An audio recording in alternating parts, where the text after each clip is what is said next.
अब यहाँ पर हम एक इंपॉर्टेंट केस स्टडी जो है वो डिस्कस करेंगे, जो कि जॉब कॉस्टिंग के साथ जो है वो रिलेटेड है। जॉब कॉस्टिंग हमारा एक इंपॉर्टेंट मेथड होता है कॉस्टिंग का। तो इस केस स्टडी को डिस्कस करने से पहले जॉब कॉस्टिंग होती क्या है, इसको एक एग्जांपल की हेल्प से जो है वो समझेंगे। और ये मैं आपको बता दूं, ये काफी इंपॉर्टेंट टॉपिक है, इसमें से काफी क्वेश्चंस आपको देखने को मिलेंगे। ठीक है, तो मान के चलिए यहाँ पर एक एक्सवाइजेड कंपनी है। ठीक है, एक एक्सवाइजेड कंपनी है जो कि यहाँ पर फर्नीचर बनाकर सेल करने का काम जो है वो करती है। और ये जो एक्सवाइजेड कंपनी है, ये बेसिकली कस्टमर की रिक्वायरमेंट के अकॉर्डिंग कस्टमाइज्ड फर्नीचर जो है वो बनाने का काम करती है। इसीलिए ये कंपनी जो है कस्टमर का ऑर्डर आने के बाद कस्टमर की रिक्वायरमेंट के अकॉर्डिंग जो है वो फर्नीचर बनाती है और उसे जो है वो सेल करती है। जैसे एग्जाम्पल के मान के चलो, यहाँ पर एक पर्सन ए आता है, उसने यहाँ पर एक चेयर बनाने का ऑर्डर जो है वो दिया है। यहाँ पर चेयर बनाने का ऑर्डर जो है वो दिया है एक्सवाइजेड कंपनी को। ठीक है, तो एक्सवाइजेड कंपनी क्या करती है, इस चेयर को बनाकर, मतलब जो भी इसकी रिक्वायरमेंट हो उसके अकॉर्डिंग बनाकर ए को यहाँ पर सेल जो है वो कर देती है। अब क्योंकि एक्सवाइजेड कंपनी जो है वो कस्टमर की रिक्वायरमेंट के अकॉर्डिंग जो है फर्नीचर बनाती है, तो उसके पास जो डिफरेंट डिफरेंट ऑर्डर्स आते हैं, उनकी जो कॉस्टिंग है वो यहाँ पर सेपरेटली जो है वो करती है। जैसे फर्ज करिए एक्सवाइजेड कंपनी के पास 3 ऑर्डर आए, एक ए पर्सन ने दिया, बी पर्सन ने दिया और सी पर्सन ने दिया। एक पर्सन ने बोला कि मुझे एक कस्टमाइज चेयर बनवानी है, इसने कहा एक कस्टमाइज बेड बनवाना है और इसने कहा एक सोफा बनवाना है। ठीक है, तो एक्सवाइजेड कंपनी ने इनकी रिक्वायरमेंट के अकॉर्डिंग जो है वो प्रोडक्ट बना दिए, ये फर्नीचर बना दिए। और अब जब कॉस्टिंग की बारी आई, यानी कि वो कैलकुलेट करना चाहते हैं कि उसे कॉस्ट कितनी आई, तो उसने क्या किया कि हर एक ऑर्डर को उसने एक सेपरेट जॉब यहाँ पर जो है वो ट्रीट किया। जैसे कि ये जो ऑर्डर आया था इसको एक सेपरेट जॉब ट्रीट किया, ये जो ऑर्डर आया था इसको भी सेपरेट जॉब ट्रीट किया, और ये जो ऑर्डर आया था इसको भी सेपरेट जॉब जो है वो ट्रीट किया। ठीक है, और सेपरेटली जो है इन ऑर्डर की कॉस्ट को जो है वो कैलकुलेट करा। यानी कि पहले उसने कैलकुलेट किया कि चेयर की कॉस्ट कितनी आई है, मान के चलिए वो 5,000 पे आई है।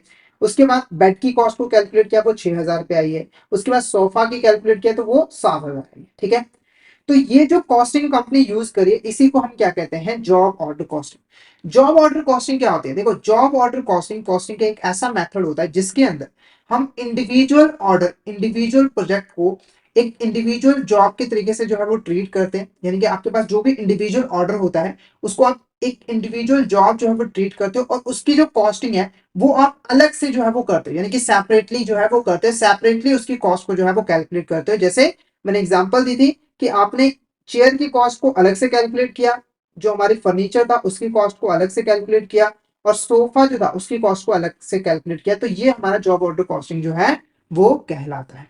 ओके, तो अब यहाँ पर हम जॉब कॉस्टिंग को डिस्कस करें।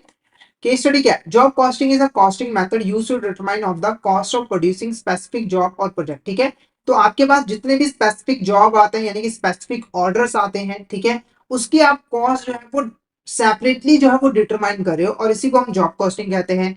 It involve tracking and recording all cost associated with a particular job from start to finish. ठीक है, तो इसके अंदर हम बेसिकली एक जॉब से रिलेटेड जो भी कॉस्ट होती है, एक पर्टिकुलर सिंगल जॉब से रिलेटेड जो भी कॉस्ट होती है उसको हम क्या करते हैं, रिकॉर्ड करते हैं, ट्रैक करते हैं, ताकि हम जान पाए कि इस प्रोडक्ट को बनाने की टोटल कॉस्ट यहाँ पर कितनी आई है। ठीक है, और उसमें हम अपना प्रॉफिट ऐड जो है वो कर सकें। This method particular useful in industries where product और सर्विसेज आर कस्टम मेड। ये मेथड वहां पर यूजफुल रहता है जहां पर जो इंडस्ट्रीज है वो कस्टमाइज प्रोडक्ट जो है वो बनाती है, कस्टमाइज प्रोडक्ट जो है वो बनाती है। ओके, तो ये हमारी थी यहाँ पर केस स्टडी। आई होप आपको केस स्टडी अच्छे तरीके से क्लियर हो गई होगी। अब इससे रिलेटेड हम यहाँ पर क्वेश्चन को जो है वो डिस्कस करते हैं। ठीक है, तो क्वेश्चन देखो, small carpentry workshop wood crafter which specialize in building custom made furniture pieces, they receive an order from client to build a customized dining table. In this case woodcraft uses which method of costing for determining the cost of dining table? ठीक है, तो देखो एक small carpentry workshop है would crafter जो कि custom made furniture जो है वो बनाती है। तो उसके पास एक ऑर्डर आया है डाइनिंग टेबल का, तो उस डाइनिंग टेबल की जो कस्टमर की रिक्वायरमेंट है उसके अकॉर्डिंग डाइनिंग टेबल को जो है वो बनाया गया। तो इस केस में जो वुड क्राफ्टर है वो कौन सा मेथड का जो यूज जो है वो करेगा, job costing, contract costing, process costing, या फिर नन ऑफ द अबव? तो इसका जो करेक्ट आंसर है job costing is a correct answer, क्योंकि यहाँ पर क्योंकि जो प्रोडक्ट है जो फर्नीचर है वो कस्टमाइज है, यानी कि कस्टमर की रिक्वायरमेंट की अकॉर्डिंग बनाया जा रहा है, तो ऑब्वियस सी बात है कि हर प्रोडक्ट की जो कॉस्ट आएगी वो डिफरेंट होगी। तो इसीलिए हमें हर प्रोडक्ट की जो कॉस्ट है उसको अलग से यहाँ पर कैलकुलेट जो है वो करना पड़ेगा, यानी कि हर प्रोडक्ट को एक सेपरेट जॉब जो है वो ट्रीट करना पड़ेगा और सेपरेटली इसकी कॉस्ट को कैलकुलेट करना पड़ेगा, तभी हम एक्यूरेट कॉस्ट कैलकुलेट जो है वो कर सकते हो। तो कॉस्टिंग मेथड कौन सा होगा? जॉब कॉस्टिंग हमारा करेक्ट आंसर जो है वो रहेगा। नेक्स्ट क्वेश्चन की बात करें, which of this statement is correct regarding job cost sheet? इसमें से कौन सी ऐसी स्टेटमेंट है जो कि यहाँ पर जॉब कॉस्ट शीट के रिगार्डिंग जो है वो बिल्कुल करेक्ट है। जॉब कॉस्ट शीट क्या होती है? देखो, जब हम जॉब कॉस्टिंग परफॉर्म करते हैं तो हमें एक शीट प्रिपेयर करनी पड़ती है जहां पर हम पर्टिकुलर जॉब से रिलेटेड जितने भी एक्सपेंसेस होते हैं, जितनी भी कॉस्ट होती है, उसको हम रिकॉर्ड करते हैं ताकि हम उसकी कॉस्ट को डिटरमाइन जो है वो कर पाए। ओके, तो कॉस्ट शीट के रिगार्डिंग कौन सी स्टेटमेंट यहाँ पर करेक्ट है? पहला, the cost sheet is a periodic statement to record accumulate cost associated with the individual job and project। तो ये स्टेटमेंट बिल्कुल करेक्ट है।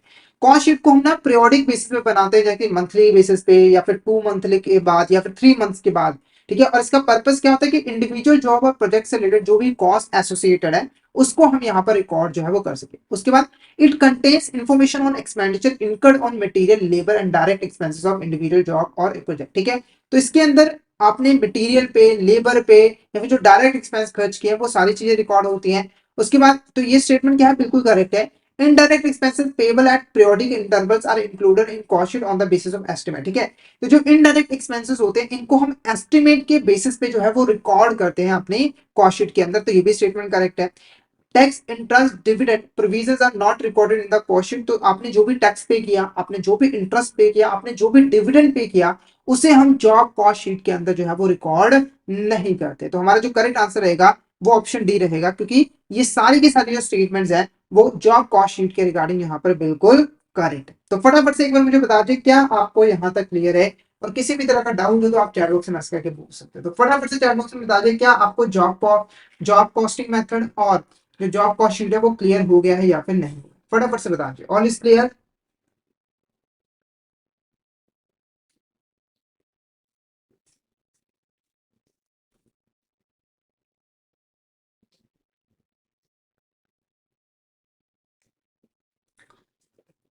ओके, तो नेक्स्ट क्वेश्चन देखो। नेक्स्ट क्वेश्चन हमारा, dash refers to a specific account created to track the cost associated with a particular job और project. एक ऐसा अकाउंट जिसको इसीलिए क्रिएट किया गया है ताकि हम किसी पर्टिकुलर जॉब या फिर प्रोजेक्ट से रिलेटेड जो भी कॉस्ट है उसको हम ट्रैक जो है वो कर पाए। It is a specialized account that allows for accommodation recording of direct material, direct labour, overhead cost incurred during the production of a specific job. ठीक है, तो एक स्पेसिफिक जॉब से रिलेटेड जितने भी डायरेक्ट मटेरियल है, डायरेक्ट लेबर है, overhead cost है, उसको हम जो है इस अकाउंट के अंदर रिकॉर्ड करते हैं। ऑप्शन है, इसे जॉब अकाउंट कहते हैं, या फिर इसे हम जर्नल लेजर कहते हैं, एक्सपेंस अकाउंट कहते हैं, या फिर ओवरहेड अकाउंट कहते हैं। तो फटाफट से इसका आंसर बता दिए, इस अकाउंट को हम क्या कहते हैं? क्या कहते हैं इस अकाउंट को? फटाफट से चैट बॉक्स में बता दें, इसका करेक्ट आंसर क्या रहेगा? तो इसका जो करेक्ट आंसर रहेगा वो रहेगा जॉब अकाउंट। देखो, जॉब कॉस्ट शीट के तरीके से ही हम यहाँ पर एक जॉब अकाउंट भी जो है वो प्रिपेयर करते हैं। ठीक है, अब जॉब कॉस्ट शीट और जॉब अकाउंट के अंदर डिफरेंस क्या है? देखो, जॉब कॉस्ट शीट के अंदर हम सभी तरह की इंफॉर्मेशन रिकॉर्ड करते हैं किसी जॉब से रिलेटेड, यानी कि एक जॉब से रिलेटेड जो कॉस्ट है, जो कॉस्ट से रिलेटेड डाटा है वो दो तरह का हो सकता है, एक फाइनेंशियल डाटा है, एक नॉन फाइनेंशियल डाटा है। तो जॉब कॉस्ट शीट जो है वो सभी डाटा को जो है वो रिकॉर्ड करता है, और जो जॉब अकाउंट है वो सिर्फ और सिर्फ जो ऐसे कॉस्ट से रिलेटेड डाटा जिसको हम मॉनेटरी टर्म्स में कैलकुलेट कर सकते हैं वो हम यहाँ पे जॉब अकाउंट में जो है वो रिकॉर्ड करते हैं। तो नेक्स्ट क्वेश्चन भी हमारा यही है कि what is the difference between job account and a job cost sheet? तो हमारा जो जॉब अकाउंट है और जॉब कॉस्ट शीट है उसके बीच में क्या डिफरेंस जो है वो होता है? ऑप्शन ए कह रहा है, job account records all information related to job while a job cost sheet only contain monetary information। तो ये गलत है। job account contains only monetary information while a job cost sheet records other information as well। या फिर job account focuses on direct material while job cost sheet focuses on overhead cost, या फिर job account and job cost sheet are same thing। तो correct answer क्या रहेगा? Option B is the correct answer. Job account जो है वो सिर्फ monetary information को रिकॉर्ड करती है, और जो जॉब कॉस्ट शीट है वो मॉनेटरी इंफॉर्मेशन के साथ साथ जो बाकी की इंफॉर्मेशन है वो उसको भी यहाँ पर रिकॉर्ड जो है वो करते हैं। तो ऑप्शन बी यहाँ पर करेक्ट आंसर जो है वो